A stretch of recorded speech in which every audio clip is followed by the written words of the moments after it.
जय सनातन धर्म की। प्रिय सनातनियों, आप सभी का स्वागत है हमारे इस कार्यक्रम में। सनातनियों, महाराष्ट्र के चुनाव है, 20 नवंबर को वोटिंग है, 23 तारीख को रिजल्ट आएंगे। आप सब लोग जानना चाहते होंगे महाराष्ट्र में आखिर होगा क्या, किसकी सरकार बनेगी, क्या हिंदुत्व कार्ड चलेगा, क्या सनातन की जो लहर इस समय पर चल रही है क्या वो काम करेगी। ऐसे बहुत सारे सवाल आप लोगों के मन में होंगे भी। और आज के इस वीडियो में मैं आपको संपूर्ण ज्योतिषीय आकलन दे रहा हूं कि इस समय इस धरती पर किस तरह की घटनाओं के होने की संभावना बन रही है और उसमें महाराष्ट्र कहां खरा उतर रहा है। सनातनियों, अप्रैल 2024 के बाद से इस ब्रह्मांड की सारी शक्तियों ने इस धरती पर परिवर्तन करने के लिए सारी बागडोर अपने हाथ में ले ली है। ये बात मैं आपको बहुत पहले बता चुका हूं। इसीलिए आप देखिए कि दिसंबर 2023 के अंदर 5 राज्यों में चुनाव होते हैं, जहां बीजेपी को भी ये उम्मीद नहीं थी कि वो इतनी अच्छी तरह से जीतेंगे, लेकिन राजस्थान, मध्य प्रदेश और छत्तीसगढ़, इन तीनों के अंदर परिणाम क्या रहे हैं ये आप सबको पता है। यानी उन्हें नहीं पता था कि वो जीतेंगे, लेकिन वो जीते। उसके बाद में लोकसभा चुनाव आए। लोकसभा चुनाव के अंदर भारतीय जनता पार्टी, नरेंद्र मोदी जी को भी एक कॉन्फिडेंस था कि वो बहुमत तो लेकर आएंगे, बल्कि बहुमत से बहुत अच्छी सीटें उनको मिलेगी, यानी अब तक के सारे रिकॉर्ड वो तोड़ देंगे। लेकिन यहां बहुमत भी उन्हें नहीं मिला, ये बात भी आप लोगों को पता है। उसके बाद हरियाणा के चुनाव ले लीजिए।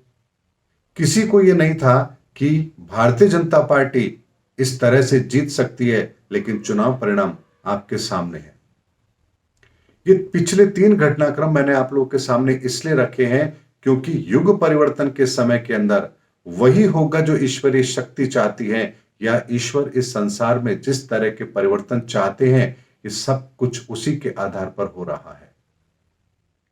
और इसीलिए आपको महाराष्ट्र के अंदर भी इस बात को ध्यान में रखना पड़ेगा कि इस समय परिवर्तन का एक ऐसा दौर चल रहा है जो युगों में आता है। और ऐसे में अगर कोई व्यक्ति ये कहे कि ऐसा ही होगा, तो ये उसकी मूर्खता के सिवा और कुछ नहीं होगा। जैसे हम एक चीज का आकलन तो कर सकते हैं कि हां, तूफान आएगा, लेकिन उस तूफान के अंदर कितने पेड़ धराशायी होंगे और कितने बचेंगे, इसका आकलन कोई भी नहीं कर सकता। हमें पता है कि ऐसा होगा, लेकिन वो ठीक किस तरह से घटित होगा, इसका आकलन ज्योतिष के आधार पर तब नहीं किया जा सकता जब परिवर्तन का दौर चल रहा हो। जैसे आपने देखा होगा केदारनाथ के अंदर त्रासदी आई, तो क्यों नहीं उस घटना का आकलन किया जा सका? क्योंकि कुछ चीजें सिद्धांत के आधार पर बदलती, यानी ज्योतिष सिद्धांत के आधार पर बदलती हैं, और संहिता शास्त्र के आधार पर उस पूरे भूभाग पर उसका आकलन होता है। वहां व्यक्ति विशेष की कुंडलियां काम नहीं करती हैं। ऐसे में अगर परिवर्तन पूरे विश्व के अंदर होना है, तो ऐसे में केवल और केवल महाराष्ट्र की बात करें, या महाराष्ट्र में जो लोग इस समय पर अपने राजनीतिक लाभ के लिए चुनाव लड़ रहे हैं, उनको ध्यान में रख करके प्रिडिक्शन दी जाए कि कौन जीतेगा कौन हारेगा, ये ज्योतिषीय आकलन सटीक होगा ही नहीं किसी का। इसीलिए आज के वीडियो के अंदर मैं आपको सारी वो संभावनाएं बता रहा हूं जो इस समय पर घटित होने की बन रही हैं। देखना यह है कि उसमें किसको क्या मिलता है, क्योंकि ये सारा आकलन मैंने ज्योतिष के आधार पर किया है और सबकी कुंडलियां खंडित है, यानी कि किसी की भी कुंडली के अंदर इस समय राजयोग बन ही नहीं रहा है। तो ऐसे में मैं ये कहूं कि ये मुख्यमंत्री बन जाएगा, ये ठीक नहीं होगा। इसीलिए आपको एक एक आकलन मैं दे रहा हूं, जिन्हें समझना है वो वीडियो में कंटिन्यू रहें, और जो केवल ये सुनने आए थे कि महाराष्ट्र में किसकी सरकार बनेगी, तो वो वीडियो को स्किप कर दें, छोड़ दें और अपना समय कहीं और लगाएं। सनातनियों, महाराष्ट्र की राजनीति के अंदर कुछ किरदार ऐसे हैं जिनको नजरअंदाज नहीं किया जा सकता। नरेंद्र मोदी जी, उनका भी संबंध महाराष्ट्र के साथ है, क्योंकि केंद्र में उनकी सरकार है और महाराष्ट्र की हार सीधे सीधे उनके करियर पर एक गहरा प्रश्न चिन्ह जरूर लगाएगी। देवेंद्र फडणवीस, एकनाथ शिंदे, उद्धव ठाकरे, शरद पवार, इन सब की साख भी महाराष्ट्र में दांव पर लगी है। ऐसे में वर्तमान के अंदर इन सब की कुंडलियां क्या कहती हैं, एक एक आकलन मैं आपको दे रहा हूं, और इस आकलन के बाद में क्या घटनाक्रम बन सकता है उसका भी आकलन मैं आपको दूंगा। बड़े ध्यान से इस वीडियो को अंत तक देखिए। सबसे पहले नरेंद्र मोदी जी की कुंडली को ले लेते हैं। वृश्चिक लगन की उनकी कुंडली है। वर्तमान के अंदर मंगल की महादशा है जो उनके लिए फेवरेबल है, इसमें तो कोई दो राय है नहीं। लेकिन अप्रैल 2024 के बाद उनको शनि का अंतर शुरू हो चुका है जो उनको बहुत बड़े लाभ दिलाने वाला नहीं है। ऐसे में जब भी व्यक्तिगत लाभ की बात आएगी, नरेंद्र मोदी जी को कुछ कम पर समझौता तो करना पड़ेगा। ऐसे में महाराष्ट्र की राजनीति भी उनके करियर के साथ सीधी सीधी जुड़ती है, इसीलिए यहां भी समझौता तो उन्हें करना पड़ेगा।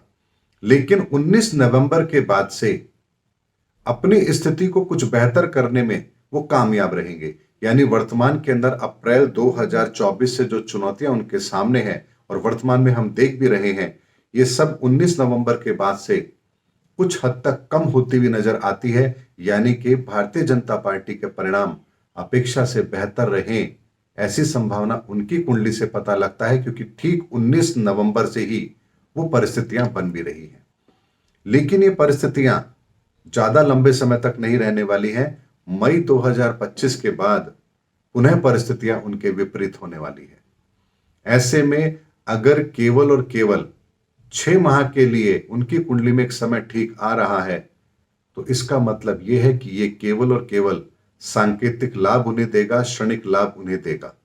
यानी महाराष्ट्र के अंदर उनकी सीटें तो बढ़ सकती हैं, लेकिन उन्हें सत्ता तक पहुंचने के लिए जोड़तोड़ ना करना पड़े, ऐसा मुझे नहीं दिख रहा है। यानी उन्हें जोड़तोड़ तो करना पड़ेगा और सिंगल लार्जेस्ट पार्टी वो हो सकते हैं, ऐसी संभावना नरेंद्र मोदी जी की कुंडली से जरूर बनती है।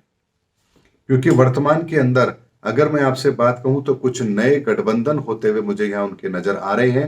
यानी महाराष्ट्र के अंदर जो वर्तमान में गठबंधन है उसके विपरीत कोई नया गठबंधन वो करें, इसकी संभावना मुझे नजर आ रही है। और ये जो गठबंधन होगा ये पूरी तरह से राजनीतिक विश्लेषणों के विपरीत होगा। इसको मैं एक तरीके से ये भी कह सकता हूं कि अगर मान लीजिए महाराष्ट्र के अंदर परिणाम कुछ अलग तरह के आते हैं, तो वो कुछ ऐसे निर्णय लेंगे जो आप लोगों को लगता होगा कि ये संभव ही नहीं है। इसके संदर्भ में मैं आपको आगे बताऊंगा, लेकिन इतना समझिए कि भारतीय जनता पार्टी को कुछ लाभ जरूर दिख रहा है। उसके बाद हम एकनाथ शिंदे जी की कुंडली लेते हैं। एकनाथ शिंदे जी की कुंडली के अंदर राहु का समय चल रहा है जो उनके लिए फेवरेबल है, और उसमें शुक्र का अंतर है वो भी उनके लिए फेवरेबल है। लेकिन 20 जनवरी 2025 से उन्हें गुरु का एक अंतर शुरू हो रहा है, और गुरु इस समय पर उनकी कुंडली के अंदर पंचम भाव में है और चंद्रमा के साथ है। ऐसे में अत्यंत महत्वाकांक्षा के कारण से कुछ वो निर्णय ऐसा लें जो उनके लिए ठीक ना हो, ऐसी संभावना कुंडली में दिख रही है। यानी एकनाथ शिंदे चुनाव परिणाम के बाद कुछ बड़ी गलती कर सकते हैं।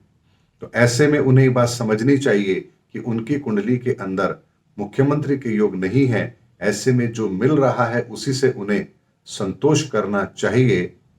अगर वो अपनी जिद पर अड़े रहे तो उन्हें वर्तमान में जो राजनीतिक लाभ मिलेगा उससे भी वो वंचित हो जाएंगे, क्योंकि गोचर के अंदर राहु तीसरे भाव में ट्रांजिट कर रहा है जहां उनकी कुंडली में गुरु पहले से ही है।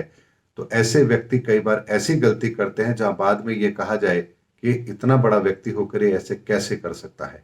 तो एकनाथ शिंदे जी की कुंडली ये बताती है कि कोई बड़ी राजनीतिक गलती वो कर सकते हैं। इसकी संभावना 30% ही है, लेकिन यहां पर उन्हें अपनी भावनाओं को नियंत्रण में रखना होगा और अपनी महत्वाकांक्षा को लगाम जरूर लगानी पड़ेगी, क्योंकि जनवरी 2025 के बाद से और लगभग जून 2025 तक का समय उनके विपरीत है। लेकिन जून 2025 के बाद में परिस्थिति फिर उनके लिए ठीक बन रही है। तो ऐसे में एक बात समझिए, नरेंद्र मोदी जी की कुंडली में 6 माह का समय सही आता है, तो एकनाथ शिंदे जी की कुंडली के अंदर वो समय विपरीत चला जाता है।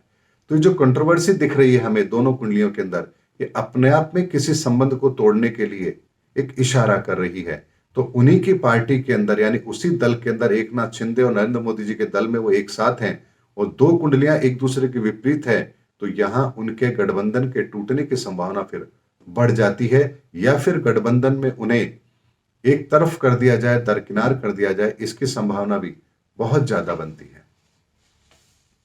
उसके बाद देवेंद्र फडणवीस जी की कुंडली की बात करें, शुक्र का समय है, अगस्त 2023 से शुरू हुआ है और नो डाउट कि अगस्त 2023 के बाद से उन्हें कुछ लाभ तो, राजनीतिक लाभ तो जरूर मिला है और हम देख भी रहे हैं कि उसके बाद एकनाथ शिंदे जी की एंट्री और जिस तरह से देवेंद्र फडणवीस जी को दोबारा से सरकार में काम करने का मौका मिला, ये हम सबके सामने है। शुक्र में शुक्र का अंतर है और वर्तमान में राहु का प्रति अंतर है, राहु भी उनके लिए फेवरेबल है। लेकिन अप्रैल 2025 के बाद से जब गुरु का अंतर आता है और वो सितंबर 2025 तक चलेगा, ये समय उनके लिए ठीक नहीं है और गुरु चंद्रमा की युति और मंगल भी दशम भाव में, गोचर का भी और कुंडली का भी, ये उनके लिए कांटों का ताज बता रहा है। यानी राह उनके लिए इतनी आसान नहीं है। बहुत विरोध के बाद थोड़े समय के लिए उन्हें कोई लाभ मिले ऐसी संभावना तो दिख रही है, लेकिन अप्रैल आते आते यानी 4-5 महीने के बाद ही परिस्थितियां फिर विपरीत हो जाएंगी, ऐसा कुंडली बताती है। तो यहां पर देवेंद्र फडणवीस जी की कुंडली भी उन्हें पूरी तरह से राजयोग नहीं देती है। तो फिर प्रश्न ये आता है कि नरेंद्र मोदी जी की कुंडली में संघर्ष है, एकनाथ शिंदे जी की कुंडली में संघर्ष है, देवेंद्र फडणवीस जी को इस समय पूरी तरह से राजयोग नहीं बन रहा है, तो फिर आखिर सत्ता के गलियारे तक पहुंचेगा कौन? ये एक बहुत बड़ा प्रश्न चिन्ह है जो इन तीन कुंडलियों के बाद में निकल करके आता है। उसके बाद हम अजीत पवार जी की बात करते हैं।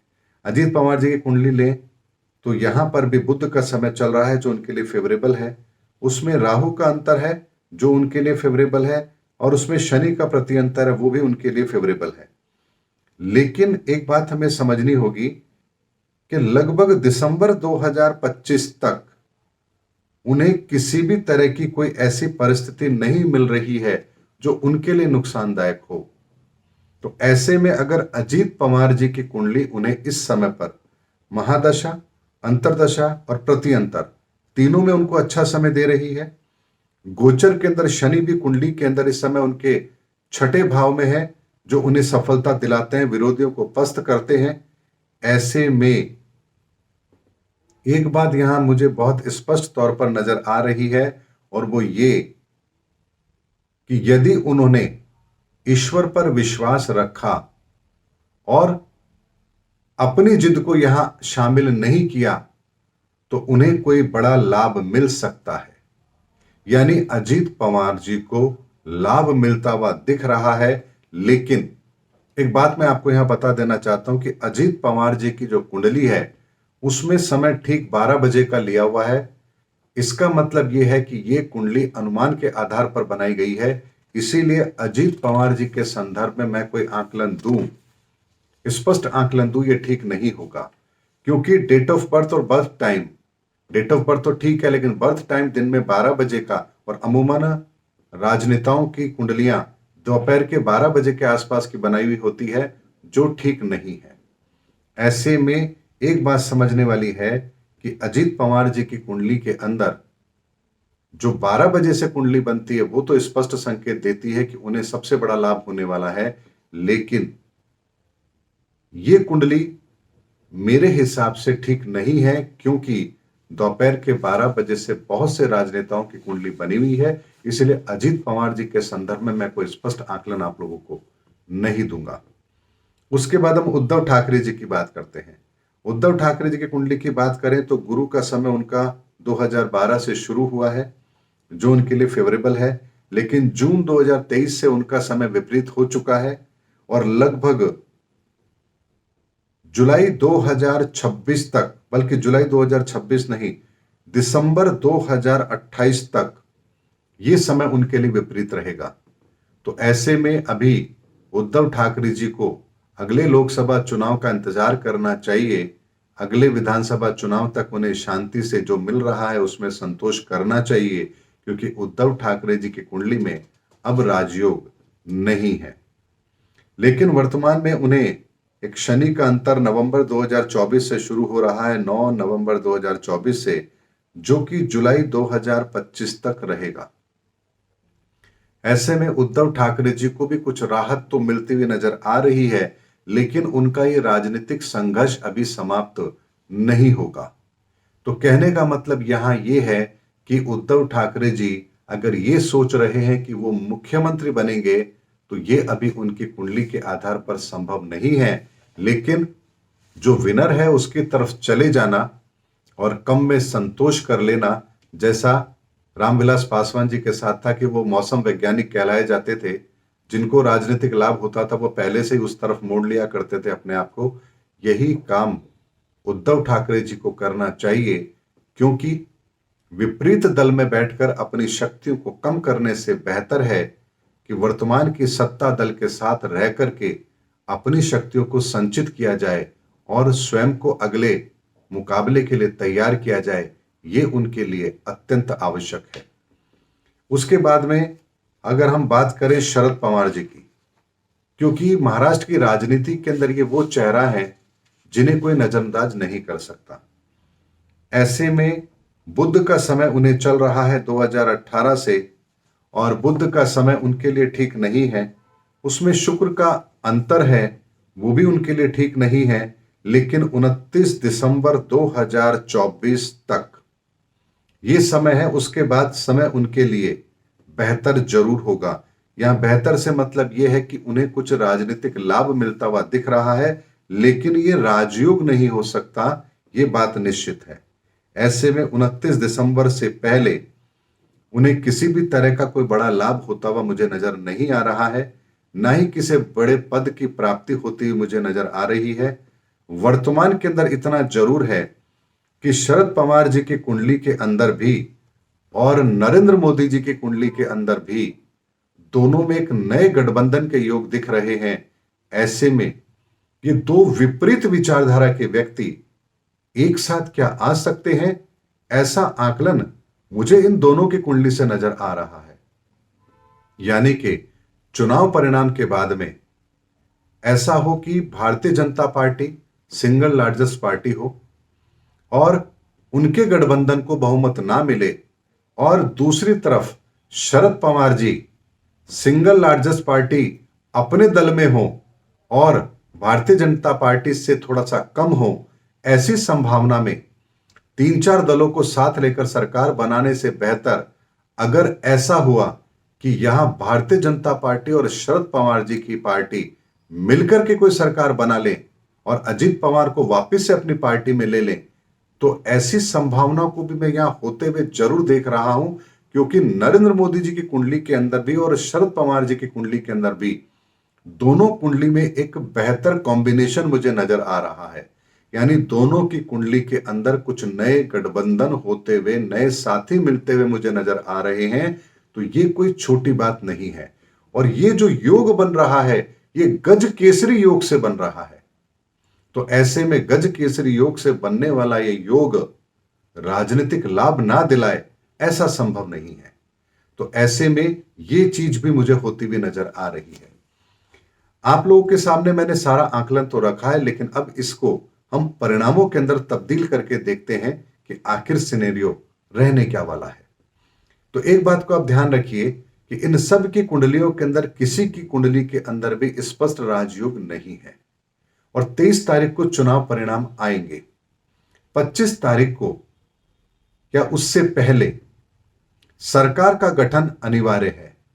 ऐसे में मुझे चुनाव परिणाम के बाद में एक बार राष्ट्रपति शासन महाराष्ट्र में लगे और उसके बाद में अगले कुछ समय के अंदर फिर राजनीतिक गठबंधन के होने की संभावना बने, कुछ नए समीकरण तलाशे जाएं, इसकी संभावना मुझे ज्यादा नजर आती है। यानी कि चुनाव परिणाम ऐसे हो जहां जो दल मिलकर के चुनाव लड़ रहे हैं उन्हें स्पष्ट बहुमत ना हो, और जो दल सरकार बनाने की स्थिति में आ रहे हैं वहां भी मुख्यमंत्री पद को लेकर के खींचतान हो, और इस सब के अंदर समय लगे और इसके लिए महाराष्ट्र में राष्ट्रपति शासन लगाना पड़े और बाद में एक बार्गेनिंग का माहौल तैयार हो। क्योंकि जो बड़े दल जीत कर आएंगे उन्हें अपने विधायकों को बचाए रखने का एक संकट होगा, और वर्तमान के अंदर जो सत्ता में है उन्हें वक्त मिलेगा कि सरकार के गठबंधन के लिए विधायकों को इधर से उधर करने का मौका और वो जो समय चाहिए वो उन्हें यहां मिलता है। तो महाराष्ट्र की राजनीति के अंदर घटनाक्रम कुछ अलग होने वाला है, विचित्र होने वाला है। सब राजनेताओं के कुंडली के अंदर खंडित योग है। ऐसे में ये कह देना कि ये व्यक्ति मुख्यमंत्री पद का दावेदार है और मुख्यमंत्री बनेगा, ये सरासर बेईमानी होगा। देखना यह है कि इस सब खंडित राजयोग के अंदर से ऊपर वाला महाराष्ट्र की राजनीति के अंदर क्या खिलाता है, क्या गुल खिलाता है, और ये घटनाक्रम भारत की राजनीति में आगे क्या प्रभाव डालेगा, नरेंद्र मोदी जी के जीवन पर क्या प्रभाव डालेगा, और ये जो राहत है, जो 2-4-6 महीने की राहत है और कुछ लोगों के लिए 2-4-6 महीने का संकट है, ये किस तरह के समीकरण को पैदा करता है, कितने महीने नया गठबंधन चलता है, क्या फिर वही दोहराया जाएगा जो पिछले विधानसभा चुनाव परिणाम के बाद दोहराया गया था। देखना यह है क्या होगा, लेकिन जो होगा महाराष्ट्र की राजनीति में बड़ा विचित्र होगा, अनुमानों के विपरीत होगा और बहुत ही रोचक भी होने वाला है। सनातनियों, ये सारी की सारी बातें मैंने आप लोग के सामने रखी है, एक विशुद्ध ज्योतिषीय आकलन दिया है। देखना यह है कि ये आकलन किस तरह से अपना रूप लेता है। उम्मीद करता हूं कि आज के वीडियो के अंदर मैंने आप लोगों को जो भी जानकारी दी है वो ज्योतिष के आधार पर दी है, विश्लेषण के आधार पर दी है। अब इसमें से क्या होता है और क्या नहीं होता है, इसका इंतजार मुझे भी रहेगा। मिलेंगे अगले वीडियो के अंदर, तब तक के लिए जय हिंद, जय भारत, जय सनातन धर्म।